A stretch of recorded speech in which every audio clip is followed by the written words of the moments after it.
ನಮಸ್ತೆ, welcome to the Java and Spring Boot beginner course. Previous ವಿಡಿಯೋದಲ್ಲಿ ನಾವು Maven ಅಂದ್ರೇನು, ಮೇವನ್ನ ನಾವು ಏನಕ್ಕೆ ಯೂಸ್ ಮಾಡ್ತೀವಿ, ಅದರಿಂದ ಯಾವುದೆಲ್ಲ ಬೆನಿಫಿಟ್ಸ್ ಇದೆ, ಹಾಗೆ ಮೇವನ್ ಯಾವ ರೀತಿ ವರ್ಕ್ ಆಗುತ್ತೆ ಅಂತ ಡಿಸ್ಕಸ್ ಮಾಡಿದ್ವಿ. ನೀವೇನಾದರೂ ಪ್ರೀವಿಯಸ್ ವಿಡಿಯೋನ ಮಿಸ್ ಮಾಡಿದ್ರಿ ಅಂತಂದರೆ ಡಿಸ್ಕ್ರಿಪ್ಷನ್ ಸೆಕ್ಷನಲ್ಲಿ ಆ ವಿಡಿಯೋ ಲಿಂಕ್ ಕೊಟ್ಟಿರ್ತೀನಿ, ಈಗಲೇ ಚೆಕ್ ಮಾಡಿರಿ. ಹಾಗೆಯೇ ನೀವೇನಾದರೂ ಚಾನಲ್ಗೆ ಸಬ್ಸ್ಕ್ರೈಬ್ ಆಗಿಲ್ಲ, ಫಸ್ಟ್ ಟೈಮ್ ಈ ಚಾನಲ್ನ ವಿಸಿಟ್ ಮಾಡ್ತಿದ್ದೀರಾ ಅಂತಂದರೆ ಸಬ್ಸ್ಕ್ರೈಬ್ ಆಗಿ, ಹಾಗೆಯೇ ನೋಟಿಫಿಕೇಷನ್ಸ್ನ ಟರ್ನ್ ಆನ್ ಮಾಡ್ಕೊಳ್ಳಿ.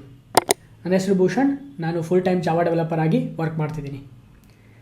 ಈ ವಿಡಿಯೋದಲ್ಲಿ ನಾವು ಒಂದು ಮೇವನ್ ಪ್ರಾಜೆಕ್ಟ್ ಸ್ಟ್ರಕ್ಚರ್ನ ಡಿಸ್ಕಸ್ ಮಾಡೋಣ. ನಾವು ಪ್ರೀವಿಯಸ್ ವಿಡಿಯೋದಲ್ಲಿ ಡಿಸ್ಕಸ್ ಮಾಡ್ದಂಗೆ ಒಂದು ಸ್ಪ್ರಿಂಗ್ ಬೋಟ್ ಸ್ಟಾರ್ಟರ್ ಪ್ರಾಜೆಕ್ಟ್ನ ಕ್ರಿಯೇಟ್ ಮಾಡಿದಾಗ ಅದು ಮೇವನ್ ಪ್ರಾಜೆಕ್ಟ್ನ ಕ್ರಿಯೇಟ್ ಮಾಡುತ್ತೆ. ಸೊ ಆ ಒಂದು ಮೇವನ್ ಪ್ರಾಜೆಕ್ಟ್ ಸ್ಟ್ರಕ್ಚರ್ ಯಾವ ರೀತಿ ಇರುತ್ತೆ ಅಂತ ಡಿಸ್ಕಸ್ ಮಾಡೋಣ. ಆ್ಯಕ್ಚುಲಿ ನಾವು ಯಾವುದೇ ಒಂದು ಮೇವನ್ ಪ್ರಾಜೆಕ್ಟ್ನ ಕ್ರಿಯೇಟ್ ಮಾಡಿದಾಗ ಅದು ಒಂದು ಸ್ಟ್ಯಾಂಡರ್ಡ್ ಸ್ಟ್ರಕ್ಚರ್ನ ಫಾಲೋ ಮಾಡುತ್ತೆ. ಆ ಒಂದು ಸ್ಟ್ಯಾಂಡರ್ಡ್ ಸ್ಟ್ರಕ್ಚರ್ನ ಫಸ್ಟ್ ಡಿಸ್ಕಸ್ ಮಾಡೋಣ. ಅದಾದಮೇಲೆ ನಾವು ಕ್ರಿಯೇಟ್ ಮಾಡಿರೋ ಒಂದು ಸ್ಪ್ರಿಂಗ್ ಬೂಟ್ ಸ್ಟಾರ್ಟರ್ ಪ್ರಾಜೆಕ್ಟು ಮತ್ತು ಸ್ಟ್ಯಾಂಡರ್ಡ್ ಪ್ರಾಜೆಕ್ಟಿಗೆ ಯಾವ ರೀತಿ ಡಿಫ್ರೆನ್ಸ್ ಇದೆ, ಏನಾದರೂ ಡಿಫ್ರೆನ್ಸ್ ಇದೆನಾ ಅಥವಾ ಕಾಮನ್ ಇದೆನಾ ಅಂತ ಡಿಸ್ಕಸ್ ಮಾಡೋಣ.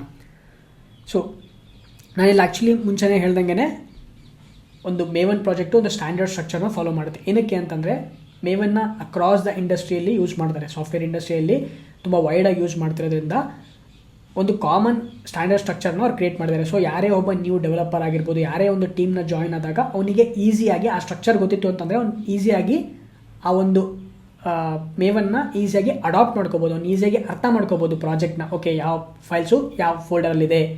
ಯಾಕಂದರೆ ಒಂದು ಪ್ರಾಜೆಕ್ಟ್ನ ಕ್ರಿಯೇಟ್ ಮಾಡ್ತಿದ್ವಿ ಅಂದರೆ ಸಿಕ್ಕಾಪಟ್ಟೆ ಫೈಲ್ಸನ್ನು ನಾವು ಆ್ಯಡ್ ಮಾಡಿರ್ತೀವಿ. ಓಕೆನಾ, may be Java script files ಆಗಿರ್ಬೋದು, CSS ಫೈಲ್ಸ್ ಆಗಿರ್ಬೋದು, ಜಾವಾ ಫೈಲ್ಸ್ ಆಗಿರ್ಬೋದು, ಅದೇ ರೀತಿ ಇಮೇಜಸ್ ಆಗಿರ್ಬೋದು, ಎಷ್ಟೊಂದು ಫೈಲ್ಸ್ನ ನಾವು ಆ್ಯಡ್ ಮಾಡಿರ್ತೀವಿ. ಅದನ್ನು ಆ್ಯಡ್ ಮಾಡಬೇಕಾದ್ರೆ ಒಂದು ಪ್ರಾಪರ್ ಸ್ಟ್ರಕ್ಚರ್ನ ಕ್ರಿಯೇಟ್ ಮಾಡಬೇಕು. ಓಕೆನಾ, ಅದನ್ನು ಮೇವನ್ನು ಆ ಒಂದು ಪ್ರಾಪರ್ ಸ್ಟ್ರಕ್ಚರ್ನ ಕ್ರಿಯೇಟ್ ಮಾಡಿ ನಮಗೆ ಕೊಡುತ್ತೆ ಒಂದು ಟೆಂಪ್ಲೇಟ್ ಆಗಿ. ಸೊ ಅದನ್ನೇ ಎಲ್ಲರೂ ಫಾಲೋ ಮಾಡ್ತಾ ಹೋಗ್ಬೋದು. ಅದೇ ರೀತಿ ಒಂದು ಸ್ಟ್ಯಾಂಡರ್ಡ್ ಸ್ಟ್ರಕ್ಚರ್ನ ಕೊಟ್ಟಿದ್ದಾರೆ. ಆ ಸ್ಟ್ಯಾಂಡರ್ಡ್ ಸ್ಟ್ರಕ್ಚರ್ನ ಡಿಸ್ಕಸ್ ಮಾಡೋಣ. ಒಂದು ಮೇವನ್ ಅಪ್ಲಿಕೇಶನ್ ಒಳಗಡೆಗೆ ಮೇಜರಾಗಿ pom.xml ಇರುತ್ತೆ. ನಾನು ಮುಂಚೆಗೆ ಹೇಳ್ದಂಗೆ ಆ pom.xml ಏನಿದೆಯಲ್ಲ, that is the Maven file, configuration file, ಮೇವನಿನ ಕಾನ್ಫಿಗರೇಷನ್ ಫೈಲ್. ಆ ಒಂದು ಫೈಲ್ ಒಳಗಡೆ ನಾವು ಎಲ್ಲ ಡಿಪೆಂಡೆನ್ಸೀಸ್ನು ಆ್ಯಡ್ ಮಾಡ್ತೀವಿ. ಅದಾದಮೇಲೆ ನೆಕ್ಸ್ಟು ಸೋರ್ಸ್ ಮತ್ತು ಟಾರ್ಗೆಟ್ ಫೋಲ್ಡರ್ ಇರುತ್ತೆ. ಟಾರ್ಗೆಟ್ ಫೋಲ್ಡರಲ್ಲಿ ನಾವು ಒಂದು ಸಲ ಪ್ರಾಜೆಕ್ಟ್ನ ಎಲ್ಲ ಕಂಪ್ಲೀಟಾಗಿ ಡೆವಲಪ್ ಮಾಡಿದ್ಮೇಲೆ ನಾವು ಅದನ್ನು ಪಬ್ಲಿಷ್ ಮಾಡಬೇಕು, ಅದನ್ನು ನಾವು ಬಿಲ್ಡ್ ಮಾಡಬೇಕು. ಹೌದಾ, ಆ ಬಿಲ್ಡ್ ಮಾಡಿದಾಗ ಜಾರ್ ಫೈಲ್ ಆಗಿರ್ಬೋದು, ವಾರ್ ಫೈಲ್ ಆಗಿರ್ಬೋದು, ಅದೆಲ್ಲ ಈ ಒಂದು ಟಾರ್ಗೆಟ್ ಫೋಲ್ಡ್ರಲ್ಲಿ ಸ್ಟೋರ್ ಆಗಿರುತ್ತೆ.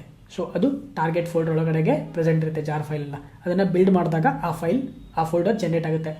ನೀವು ಸ್ಟಾರ್ಟಿಂಗ್ ಆ ಒಂದು ಮೇವನ್ ಪ್ರಾಜೆಕ್ಟ್ನ ಡೌನ್ಲೋಡ್ ಮಾಡಿದಾಗ ಟಾರ್ಗೆಟ್ ಫೋಲ್ಡರ್ ಇರಲ್ಲ. ಓಕೆನಾ, ಬಟ್ ನೀವು ಯಾವಾಗ ಪ್ರಾಜೆಕ್ಟ್ನ ಬಿಲ್ಡ್ ಮಾಡ್ತಿರಲ್ಲ ಆವಾಗ ಆ ಟಾರ್ಗೆಟ್ ಫೋಲ್ಡರ್ ಜನರೇಟ್ ಆಗುತ್ತೆ. ಪ್ರತಿ ಸಲ ನೀವೇನಾದರೂ ಹೊಸದಾಗಿ ಬಿಲ್ಡ್ ಮಾಡಬೇಕು ಅಂತಂದರೆ ಆ ಟಾರ್ಗೆಟ್ ಫೋಲ್ಡರ್ನ ಡಿಲೀಟ್ ಮಾಡಿ ನೀವು ಮತ್ತೆ ಬಿಲ್ಡ್ ಮಾಡಿದಾಗ ಹೊಸದಾಗಿ ಜನರೇಟ್ ಆಗುತ್ತೆ.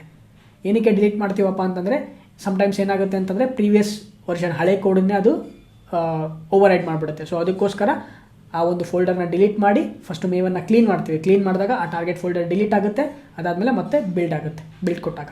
ಸೊ ಅದು ಟಾರ್ಗೆಟ್ ಫೋಲ್ಡರ್ ಆಯಿತು. ಅದಾದಮೇಲೆ ನೆಕ್ಸ್ಟ್ ಇರೋದೇ ಸೋರ್ಸ್ ಫೋಲ್ಡರ್. ಆ ಸೋರ್ಸ್ ಫೋಲ್ಡರ್ ಒಳಗಡೆಗೆ ನಾವು ಮೇಜರಾಗಿ ಎಲ್ಲ ಫೈಲ್ಸನ್ನು ಆ್ಯಡ್ ಮಾಡ್ತಾ ಬರ್ತೀವಿ. ಜಾವಾ ಫೈಲ್ ಆಗಿರ್ಬೋದು, CSS file, Java script file, images ಎಲ್ಲದನ್ನು ಆ ಒಂದು ಸೋರ್ಸ್ ಫೋಲ್ಡರಲ್ಲಿ ಆ್ಯಡ್ ಮಾಡ್ತೀವಿ. ಅಗೇನ್ ಸೋರ್ಸ್ ಫೋಲ್ಡರಲ್ಲಿ 2 ಸಬ್ ಫೋಲ್ಡರ್ಸ್ ಇರುತ್ತೆ. ಒಂದು ಮೇನ್ ಫೋಲ್ಡರ್ ಮತ್ತು ಟೆಸ್ಟ್ ಫೋಲ್ಡರ್. ಟೆಸ್ಟ್ ಫೋಲ್ಡರ್ ಒಳಗಡೆಗೆ ಆಬ್ವಿಯಸ್ಲಿ ನೇಮ್ ಹೇಳ್ದಂಗೆ ನಾವು ಯೂನಿಟ್ ಟೆಸ್ಟು, ಇಂಟಿಗ್ರೇಷನ್ ಟೆಸ್ಟು, ಏನಾದರೂ ಟೆಸ್ಟಿಂಗ್ ಬರೆದಿದ್ವಿ ಅಂತಂದರೆ, ಟೆಸ್ಟ್ ಕೇಸಸ್ನ ಬರೆದಿದ್ವಿ ಅಂತಂದರೆ ಅದನ್ನು ಟೆಸ್ಟ್ ಫೋಲ್ಡರ್ ಒಳಗಡೆಗೆ ಆ್ಯಡ್ ಮಾಡ್ತೀವಿ. ಅಗೇನ್ ಆ ಟೆಸ್ಟ್ ಫೋಲ್ಡರ್ನ ಸಬ್ ಡಿವೈಡ್ ಆಗಿ ಮಾಡಿದ್ದಾರೆ, ಜಾವಾ ಮತ್ತು ರಿಸೋರ್ಸಸ್ ಅಂತೇಳಿ. ರಿಸೋರ್ಸಸ್ ಒಳಗಡೆಗೆ ಏನಾದರೂ ನಾವು ರಿಸೋರ್ಸಸ್ನ ಆ್ಯಡ್ ಮಾಡಿದ್ರೆ ರಿಲೇಟೆಡ್ ಟು ಟೆಸ್ಟ್, ಏನಾದರೂ ನಾವೀಗ ಒಂದು ಎಕ್ಸೆಲ್ ಫೈಲಿಂದ ನಾವೇನೋ ಒಂದು ರೀಡ್ ಮಾಡ್ತಾ ಇರ್ತೀವಿ. ಸೊ ಅದನ್ನು ನಾವು ರಿಸೋರ್ಸಸ್ ಅಂತ ಕನ್ಸಿಡರ್ ಮಾಡ್ತೀವಿ. ಸ್ಟ್ಯಾಟಿಕ್ ರಿಸೋರ್ಸ್, ಅದರೊಳಗಡೆ ಇರೋದೆಲ್ಲ ಸ್ಟ್ಯಾಟಿಕ್ ಡೇಟಾ ಇರುತ್ತೆ ಎಕ್ಸೆಲ್ ಫೈಲ್ ಒಳಗಡೆ. ಸೊ ಅಂಥದನ್ನು ನಾವು ಆ್ಯಡ್ ಮಾಡ್ತೀವಿ ಯಾವುದಕ್ಕೆ, ಯೂನಿಟ್ ಟೆಸ್ಟ್ ಬರೀಲಿಕ್ಕೆ. ಓಕೆನಾ, ಅದೇ ರೀತಿ ಜಾವಾ ಫೋಲ್ಡರ್ ಒಳಗಡೆಗೆ ಏನು ಮಾಡ್ತೀವಿ ನಾವಿಲ್ಲಿ, ಟೆಸ್ಟ್ ಫೋಲ್ಡರ್ ಒಳಗಡೆ ಇರೋ ಜಾವಾ ಫೋಲ್ಡರ್ ಒಳಗಡೆಗೆ ನಾವು ಯೂನಿಟ್ ಟೆಸ್ಟ್ ಕೇಸಸ್ನ ಆ್ಯಡ್ ಮಾಡ್ತೀವಿ. ಜಾವಾ ಫೈಲ್ಸ್ನ ಕ್ರಿಯೇಟ್ ಮಾಡ್ತೀವಿ, ಅಲ್ಲಿ ಟೆಸ್ಟ್ ಕೇಸಸ್ನ ಬರೆದು ಆ ಒಂದು ಫೋಲ್ಡರ್ ಒಳಗಡೆ ಆ್ಯಡ್ ಮಾಡ್ತೀವಿ. ಅದೇ ರೀತಿ ನೆಕ್ಸ್ಟು ಮೇನ್ ಫೋಲ್ಡರ್ ಒಳಗಡೆಗೆ ನಮ್ದೆಲ್ಲ ಬಿಸ್ನೆಸ್ ಲಾಜಿಕನ್ನು ಆ್ಯಡ್ ಮಾಡ್ತಾ ಹೋಗ್ತೀವಿ. ಅಗೇನ್ ಮೇನ್ ಫೋಲ್ಡರ್ ಒಳಗಡೆಗೆ 2 ಸಬ್ ಫೋಲ್ಡರ್ಸ್ ಆಗಿ ಕ್ರಿಯೇಟ್ ಮಾಡಿರ್ತಾರೆ. ಒಂದು ಜಾವಾ, ಹಾಗೆಯೇ ರಿಸೋರ್ಸಸ್ ನಾನು ಮುಂಚೆಗೆ ಹೇಳ್ದಂಗೆ ಎಲ್ಲ ರಿಸೋರ್ಸಸ್ನ ಆ್ಯಡ್ ಮಾಡ್ತೀವಿ. ಅದರಲ್ಲಿ ಅಗೇನ್ ಸ್ಟ್ಯಾಟಿಕ್ ಅಂತ ಇದೆ, ಟೆಂಪ್ಲೇಟ್ಸ್ ಅಂತ ಇದೆ. ಸ್ಟ್ಯಾಟಿಕ್ ಒಳಗಡೆ ಏನು ಮಾಡ್ತೀವಿ ನಾವು, ಸ್ಟ್ಯಾಟಿಕ್ ಫೈಲ್ಸ್ನ ಆ್ಯಡ್ ಮಾಡ್ತೀವಿ. ಮೇ ಬಿ CSS ಫೈಲ್ಸ್ ಆಗಿರ್ಬೋದು, ಜಾವಾ ಸ್ಕ್ರಿಪ್ಟ್ ಫೈಲ್ಸ್ ಆಗಿರ್ಬೋದು, ಅದನ್ನೆಲ್ಲ ನಾವು ಸ್ಟ್ಯಾಟಿಕ್ ಫೋಲ್ಡರ್ ಒಳಗಡೆ ಆ್ಯಡ್ ಮಾಡ್ತೀವಿ. ಟೆಂಪ್ಲೇಟ್ಸ್ ಒಳಗಡೆಗೆ ನಾವು ನೋಡಿದ್ವಲ್ಲ ಲಾಸ್ಟ್ ವೀಡಿಯೋದಲ್ಲಿ, ಟೈಮ್ ಲೀಫ್ನ HTML ಫೈಲ್ನ ನಾವು ಟೆಂಪ್ಲೇಟ್ಸ್ ಫೋಲ್ಡರಲ್ಲಿ ಆ್ಯಡ್ ಮಾಡಿದ್ವಿ. ಸರ್ವರ್ ಸೈಡ್ ಟೆಂಪ್ಲೇಟ್ಸ್ ಏನಿರುತ್ತಲ್ಲ ಅದನ್ನೆಲ್ಲ ನಾವು ಟೆಂಪ್ಲೇಟ್ಸ್ ಫೋಲ್ಡರಲ್ಲಿ ಆ್ಯಡ್ ಮಾಡ್ತೀವಿ. ಅದಾದಮೇಲೆ ನೆಕ್ಸ್ಟು ಜಾವಾ ಫೋಲ್ಡರ್. ಈ ಜಾವಾ ಫೋಲ್ಡರ್ ಒಳಗಡೆಗೆ ನಾವು ಪ್ಯಾಕೇಜಸ್ನ ಕ್ರಿಯೇಟ್ ಮಾಡಿ ಇದರೊಳಗಡೆಗೆ ಎಲ್ಲ ನಾವು ಜಾವಾ ಕ್ಲಾಸಸ್ನ ಆ್ಯಡ್ ಮಾಡಿ ನಮ್ಮ ಬಿಸ್ನೆಸ್ ಲಾಜಿಕ್ನ ಬರಿತೀವಿ. ಸೊ ಈ ರೀತಿಯಾಗಿ ಒಂದು ಸ್ಟ್ಯಾಂಡರ್ಡ್ ಸ್ಟ್ರಕ್ಚರ್ನ ಮೇವನ್ ಟೀಮ್ನವರು ಕ್ರಿಯೇಟ್ ಮಾಡಿದ್ದಾರೆ. ಸೊ ನಾವು ಮೇವನ್ ಪ್ರಾಜೆಕ್ಟ್ನ ಕ್ರಿಯೇಟ್ ಮಾಡಿದಾಗ ಈ ಒಂದು ಸ್ಟ್ರಕ್ಚರ್ನ ಫಾಲೋ ಮಾಡ್ತೀವಿ. ಓಕೆ, ಇದು ಸ್ಟ್ಯಾಂಡರ್ಡ್ ಸ್ಟ್ರಕ್ಚರ್. ಹಾಗಾದರೆ ನಾವೀಗ ಒಂದು ಪ್ರಾಜೆಕ್ಟ್ನ ಕ್ರಿಯೇಟ್ ಮಾಡಿದ್ದೀವಲ್ಲ, ಅದು ಇದ್ರ ಜೊತೆಗೆ ಮ್ಯಾಚ್ ಆಗುತ್ತಾ ಅಥವಾ ಏನಾದರೂ ಎಕ್ಸ್ಟ್ರಾ ಫೈಲ್ಸ್ ಇದೆನಾ ಅಂತ ಡಿಸ್ಕಸ್ ಮಾಡೋಣ. ಓಕೆ, ನಾವು ಡೆಮೋ ಪ್ರಾಜೆಕ್ಟ್ನ ಕ್ರಿಯೇಟ್ ಮಾಡಿದಾಗ ಈ ಒಂದು ಸ್ಟ್ರಕ್ಚರ್ ನಮಗೆ ಅವೈಲೇಬಲ್ ಆಗಿತ್ತು. ಪ್ರಾಜೆಕ್ಟ್ನ ಇಂಪೋರ್ಟ್ ಮಾಡಿದಾಗ ಇಂಟೆಲಿಜಿ ಐಡಿಯಾದಲ್ಲಿ ನಮಗೆ ಈ ಒಂದು ಸ್ಟ್ರಕ್ಚರು ನೋಡಿದ್ವಿ. ಓಕೆನಾ, ಈ ಸ್ಟ್ರಕ್ಚರಲ್ಲಿ ಎಷ್ಟೊಂದು ಅಡಿಷನಲ್ ಫೈಲ್ಸ್ ಕೂಡ ಇದೆ, ಅದು ಯಾವುದಾವುದು ಅಂತ ಡಿಸ್ಕಸ್ ಮಾಡೋಣ. ಸೊ ಸ್ಟಾರ್ಟಿಂಗಲ್ಲಿ .ide ಅಂತಿದೆ. ಸೊ ಇದು ಏನಪ್ಪ ಅಂತಂದರೆ ಇದು ಅಡಿಷನಲ್ ಫೋಲ್ಡರ್. ಇದು ಯಾವುದಪ್ಪ ಅಂತಂದರೆ it's specific to IntelliJ IDEA. Because ನಾವು ಇಂಟೆಲಿಜಿ ಐಡಿಯಾನ ಯೂಸ್ ಮಾಡ್ತಿರೋದ್ರಿಂದ ಆ ಒಂದು ಐಡಿಯಾಗೆ ಸಂಬಂಧಪಟ್ಟಿರೋ ಒಂದು ಫೈಲ್ ರಿಲೇಟೆಡ್ ಕಾನ್ಫಿಗರೇಷನ್ ಫೈಲ್ಸ್ನ ಈ ಒಂದು IDE ಅನ್ನೋ ಒಂದು ಫೋಲ್ಡರ್ ಒಳಗಡೆಗೆ ಆ್ಯಡ್ ಮಾಡಿರ್ತಾರೆ. ಸೊ ಮೇವನ್ನು ಸಿಕ್ಕಾಪಟ್ಟೆ ಫ್ಲೆಕ್ಸಿಬಲ್ಲು.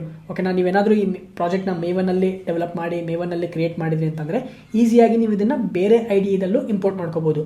ಎಕ್ಲಿಪ್ಸಲ್ಲಿ ಇಂಪೋರ್ಟ್ ಮಾಡ್ಕೋಬೋದು, STS IDEಯಲ್ಲಿ ಇಂಪೋರ್ಟ್ ಮಾಡ್ಕೋಬೋದು, ಅದೇ ರೀತಿ ನೆಟ್ಬೀನ್ಸಲ್ಲಿ ಕೂಡ ಇಂಪೋರ್ಟ್ ಮಾಡ್ಕೋಬೋದು. ಇಟ್ಸ್ ಕಂಪ್ಲೀಟ್ಲಿ ಫ್ಲೆಕ್ಸಿಬಲ್ ಇದೆ. ಪ್ರತಿಯೊಂದು IDEದು ಅದರದೇ ಆದಂಥ ಕಾನ್ಫಿಗರೇಷನ್ನ ಕ್ರಿಯೇಟ್ ಮಾಡಿರುತ್ತೆ.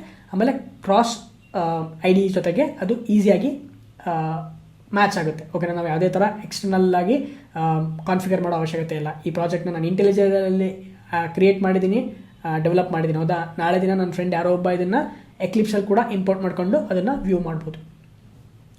ಅದಿಷ್ಟು ರಿಲೇಟೆಡ್ ಟು IDE. ಅದಾದಮೇಲೆ .mvn ಅಂತ ಇದೆ. ಇದು ರಿಲೇಟೆಡ್ ಟು ಮೇವನ್ ಕಾನ್ಫಿಗರೇಷನ್ ಫೈಲ್ಸ್ನೆಲ್ಲ ಇದರಲ್ಲಿ ಆ್ಯಡ್ ಮಾಡಿರ್ತೀವಿ. ಅದಾದಮೇಲೆ ಸೋರ್ಸ್ ಫೋಲ್ಡರ್. ನಾನು ಮುಂಚೆಗೆ ಹೇಳ್ದಂಗೆ ಸೋರ್ಸ್ ಫೋಲ್ಡರು ಸ್ಟ್ಯಾಂಡರ್ಡ್ ಫೋಲ್ಡರ್ ಸ್ಟ್ರಕ್ಚರಲ್ಲಿ ಇರುತ್ತೆ. SRC ಒಳಗಡೆ ಏನಿದೆ, ಮೇನ್ ಇದೆ, ಹಾಗೆಯೇ ಟೆಸ್ಟ್ ಇದೆ. ಟೆಸ್ಟ್ ಒಳಗಡೆಗೆ ನೋಡ್ಬೋದು ಜಾವಾ ಅಂತ ಒಂದು ಫೋಲ್ಡರ್ ಕ್ರಿಯೇಟ್ ಆಗಿದೆ. ಅದೇ ರೀತಿ ರಿಸೋರ್ಸಸ್ ಅಂತ ಒಂದು ಫೋಲ್ಡರ್ ಇದೆ. ಸಮ್ಟೈಮ್ಸ್ ಅದು ಕ್ರಿಯೇಟ್ ಆಗಿರಲ್ಲ, ಬೇಕಂದರೆ ನಾವು ರಿಸೋರ್ಸಸ್ನ ಕ್ರಿಯೇಟ್ ಮಾಡ್ಕೋಬೋದು. ಓಕೆನಾ, ಇದರೊಳಗಡೆಗೆ ಏನಿದೆ ಒಂದು ಪ್ಯಾಕೇಜ್ ಕ್ರಿಯೇಟ್ ಮಾಡಿದ್ದೀವಿ. ಆ ಪ್ಯಾಕೇಜ್ ಒಳಗಡೆ ಒಂದು ಟೆಸ್ಟ್ ಫೈಲ್ನ ಬೈ ಡಿಫಾಲ್ಟಾಗಿ ಸ್ಪ್ರಿಂಗ್ ಇನಿಷಿಯಲೈಸರ್ ಆ್ಯಡ್ ಮಾಡಿದೆ. ಓಕೆನಾ, ಅದಾದಮೇಲೆ ನೆಕ್ಸ್ಟು ಮೇನ್ ಒಳಗಡೆಗೆ ಇನ್ನೊಂದು ಫೋಲ್ಡರು ಜಾವಾ ಫೋಲ್ಡರ್ ಇದೆ. ಈ ಜಾವಾ ಫೋಲ್ಡರು ಹಾಗೆ ರಿಸೋರ್ಸಸ್ ಫೋಲ್ಡರಲ್ಲಿ ನಾವು ಪ್ರೀವಿಯಸ್ಲಿ ನೋಡ್ದಂಗೆ ಸ್ಟ್ಯಾಟಿಕ್ಕು ಮತ್ತು ಟೆಂಪ್ಲೇಟ್ಸ್ ಅನ್ನೋ ಫೋಲ್ಡರ್ ಇತ್ತು. ಆ ಟೆಂಪ್ಲೇಟ್ಸ್ ಒಳಗಡೆ ನಾವು .html ಫೈಲ್ನ ಆ್ಯಡ್ ಮಾಡಿದ್ವಿ, ಥೈಮ್ ಲೀಫ್ ಟೆಂಪ್ಲೇಟ್ನ. ಈ ಒಂದು ಜಾವಾ ಫೋಲ್ಡರ್ ಒಳಗಡೆಗೆ ಏನಿತ್ತು, ನಮಗೆ ಪ್ಯಾಕೇಜ್ನ ಕ್ರಿಯೇಟ್ ಮಾಡಿ ಕ್ಲಾಸಸ್ನ ಕ್ರಿಯೇಟ್ ಮಾಡಿದ್ವಿ. ಒಂದು ಕಂಟ್ರೋಲರ್ ಕೂಡ ಕ್ರಿಯೇಟ್ ಮಾಡಿದ್ವಿ, ಹಲೋ ಕಂಟ್ರೋಲರ್ ಅಂತೇಳಿ. ಹೌದಾ, ಸೊ ನಮ್ಮೆಲ್ಲ ಸೋರ್ಸ್ ಕೋಡು, ನಮ್ಮೆಲ್ಲ ಲಾಜಿಕ್ಸನ್ನು ಈ ಒಂದು Java folder, main Java folder ಒಳಗಡೆಗೆ ಆ್ಯಡ್ ಮಾಡ್ತೀವಿ. ಅದಾದಮೇಲೆ ನಾನು ಹೇಳ್ದಂಗೆ ಟಾರ್ಗೆಟ್ ಫೋಲ್ಡರ್ ಒಳಗಡೆ ನೋಡ್ಬೋದು. ನಾವು ಆ ಪ್ರಾಜೆಕ್ಟ್ನ ಬಿಲ್ಡ್ ಮಾಡಿದಾಗ ನಮಗೆ ಜಾರ್ ಫೈಲ್ ಜನರೇಟ್ ಆಗುತ್ತಲ್ಲ, ಆ ಜಾರ್ ಫೈಲೆಲ್ಲ ಈ ಒಂದು ಫೋಲ್ಡರಲ್ಲಿ ಅವೈಲೇಬಲ್ ಇರುತ್ತೆ. ಪ್ರಾಜೆಕ್ಟ್ನ ಬಿಲ್ಡ್ ಮಾಡಿದಾಗ ಎಲ್ಲ ಜನರೇಟೆಡ್ ಆರ್ಕೈವ್ ಆಗಿರ್ಬೋದು, ಡಾಕ್ಸ್ ಆಗಿರ್ಬೋದು, ಅದೆಲ್ಲ ಈ ಒಂದು ಕ್ಲಾಸಸ್ಸು, ಕಂಪೈಲ್ಡ್ ಕ್ಲಾಸಸ್ಸು ಎಲ್ಲದು ಈ ಒಂದು ಟಾರ್ಗೆಟ್ ಫೋಲ್ಡರಲ್ಲಿ ಇರುತ್ತೆ. ಅದಾದಮೇಲೆ ನೆಕ್ಸ್ಟು ಗಿಟ್ ಅಟ್ರಿಬ್ಯೂಟ್ಸ್ ಅಂತ ಇದೆ. ಇದು ರಿಲೇಟೆಡ್ ಟು ಗಿಟ್. ಸೊ ಅದನ್ನು ನಾವೀಗ ಡಿಸ್ಕಸ್ ಮಾಡೋದು ಬೇಡ. ಇಟ್ಸ್ ಅಡಿಷನಲ್ ಫೈಲ್ ಅದು. ಅದನ್ನು ನಾವು ಗಿಟ್ ಡಿಸ್ಕಸ್ ಮಾಡಬೇಕಾದ್ರೆ ಡಿಸ್ಕಸ್ ಮಾಡೋಣ. ಗಿಟ್ ಇಗ್ನೋರ್ ಕೂಡ ರಿಲೇಟೆಡ್ ಟು ಗಿಟ್ಟಿಗೆ ಸಂಬಂಧಪಟ್ಟಿರೋದೇ ಅದು. help.md ಇದು ಕೂಡ ಗಿಟ್ಟಿಗೆ ರಿಲೇಟೆಡ್ ಏನಾದರೂ ಒಂದು ಮಾರ್ಕ್ ಡೌನ್ ಫೈಲ್ ಅಂತ ಕರಿತೀವಿ. ಅದರೊಳಗಡೆ ನಾವು ಡಾಕ್ಯುಮೆಂಟ್ಸ್ನ ಆ್ಯಡ್ ಮಾಡ್ತೀವಿ. ಓಕೆನಾ, ರಿಲೇಟೆಡ್ ಟು ಪ್ರಾಜೆಕ್ಟ್, ಈ ಪ್ರಾಜೆಕ್ಟು ಯಾವ ವರ್ಷನ್ನ ಯೂಸ್ ಮಾಡ್ತಿದೆ ಅದೆಲ್ಲ ಡಾಕ್ಯುಮೆಂಟೇಷನ್ನ ನಾವು ಈ ಒಂದು help.md ಮಾರ್ಕ್ ಡೌನ್ ಫೈಲಲ್ಲಿ ಆ್ಯಡ್ ಮಾಡ್ತೀವಿ. ಅದಾದಮೇಲೆ mvnw ಮತ್ತು mvnw.command ಅಂತೇಳಿ. ಸೊ ಇದಿಷ್ಟು ನಮ್ಮ ಸಿಸ್ಟಮಲ್ಲಿ ನಾವು ಸ್ಟಾರ್ಟಿಂಗ್ ನೋಡಿದಾಗ ನಾವು ಯಾವುದೇ ಥರ ಮೇವನ್ನು ನಾವು ಇನ್ಸ್ಟಾಲ್ ಮಾಡಿಲ್ಲ. ಹೌದಾ, ಸೊ ಮೇವನ್ನು ಇನ್ಸ್ಟಾಲ್ ಮಾಡಿಲ್ಲ ಅಂದರೂ ಕೂಡ ನಮ್ಮ ಮೇವನ್ ಪ್ರಾಜೆಕ್ಟ್ ರನ್ ಆಗ್ತಾ ಇದೆ. ಅದು ಈ ಒಂದು 2 ಫೈಲ್ಸಿಂದ ಕಾರಣನೇ. ಓಕೆನಾ, mvnw ಅನ್ನೋದು ಮ್ಯಾಕಿಗೆ, mvnw.cmd ವಿಂಡೋಸ್ ಸಿಸ್ಟಮಿಗೆ. ನಾವು ಮೇವನ್ ಪ್ರಾಜೆಕ್ಟ್ಸ್ನ ರನ್ ಮಾಡಬೇಕು, ನಮ್ಮ ಸಿಸ್ಟಮಲ್ಲಿ ಮೇವನ್ನ ಇನ್ಸ್ಟಾಲ್ ಮಾಡಿಲ್ಲ ಅಂತಂದರೆ ಈ 2 ಫೈಲ್ಸಿಂದ ನಾವು ಈಸಿಯಾಗಿ ರನ್ ಮಾಡ್ಬೋದು. ಓಕೆನಾ, ಅದಾದಮೇಲೆ ನೆಕ್ಸ್ಟು pom.xml ಇದನ್ನು ಆಲ್ರೆಡಿ ಡಿಸ್ಕಸ್ ಮಾಡಿದ್ದೀವಿ. It is a configuration file for Maven. ಇದರೊಳಗಡೆ ನಾವೆಲ್ಲ ಡಿಪೆಂಡೆನ್ಸೀಸ್ನು ಆ್ಯಡ್ ಮಾಡ್ತೀವಿ. ಅದಾದಮೇಲೆ ಎಕ್ಸ್ಟರ್ನಲ್ ಲೈಬ್ರರೀಸು ಮತ್ತು ಸ್ಕ್ರಾಚಸ್ ಆ್ಯಂಡ್ ಕನ್ಸೋಲ್ಸ್ ಇದೆ. ಎಕ್ಸ್ಟರ್ನಲ್ ಲೈಬ್ರರೀಸಲ್ಲಿ ಎಲ್ಲ ಲೈಬ್ರರಿಗಳು ನಾವು ಆ್ಯಡ್ ಮಾಡಿರ್ತೀವಲ್ಲ ಬಿಲ್ಡ್ ಪಾತಿಗೆ, ಜಾವಾ ಪ್ರಾಜೆಕ್ಟಿಗೆ, ಅದೆಲ್ಲ ಈ ಎಕ್ಸ್ಟರ್ನಲ್ ಲೈಬ್ರರೀಸಲ್ಲಿ ಇರುತ್ತೆ. ಓಕೆನಾ, ಸ್ಕ್ರಾಚಸ್ ಆ್ಯಂಡ್ ಕನ್ಸೋಲ್ಸ್ ಅದೇನೂ ಇಲ್ಲ, ಅದನ್ನು ಇಗ್ನೋರ್ ಮಾಡಿರಿ. ಓಕೆ, ಸೊ ಇದಿಷ್ಟು ಮೇವನ್ ಪ್ರಾಜೆಕ್ಟ್ ಸ್ಟ್ರಕ್ಚರ್. ನಮ್ಮ ಒಂದು ಪ್ರಾಜೆಕ್ಟ್ ಜೊತೆಗೆ ಕಂಪೇರ್ ಮಾಡಿದಾಗ ಮೋಸ್ಟ್ ಆಫ್ ದ ಸಿಮಿಲರೇ ಇದೆ ಪ್ರಾಜೆಕ್ಟು. ಜಸ್ಟ್ ಅಡಿಷನಲ್ ಫೋಲ್ಡರ್ಸು ಮತ್ತು ಫೈಲ್ಸ್ ಇದೆ, ಅದನ್ನು ನಾವು ಇಗ್ನೋರ್ ಮಾಡ್ಬೋದು. ಅದು ರಿಲೇಟೆಡ್ ಟು IDE ಆಗಿರ್ಬೋದು, ಗಿಟ್ಟಿಗೆ ಆಗಿರ್ಬೋದು, ಹಾಗೆಯೇ ಬೇರೆ ಬೇರೆ ಪರ್ಪಸ್ಸಿಗೆ ಆ ಒಂದು ಫೈಲ್ಸ್ನ ಆ್ಯಡ್ ಮಾಡಿದ್ದಾರೆ. ಬಟ್ ಮೇಜರಾಗಿ ನಮ್ಮ ಒಂದು ಮೇವನ್ ಪ್ರಾಜೆಕ್ಟ್ ಸ್ಟ್ರಕ್ಚರು ಈ ರೀತಿಯಾಗಿರುತ್ತೆ. ಮುಂದಿನ ವಿಡಿಯೋದಲ್ಲಿ ಮೇವನ್ ಕಾನ್ಸೆಪ್ಟ್ಸ್ ಬಗ್ಗೆ ಡಿಸ್ಕಸ್ ಮಾಡೋಣ.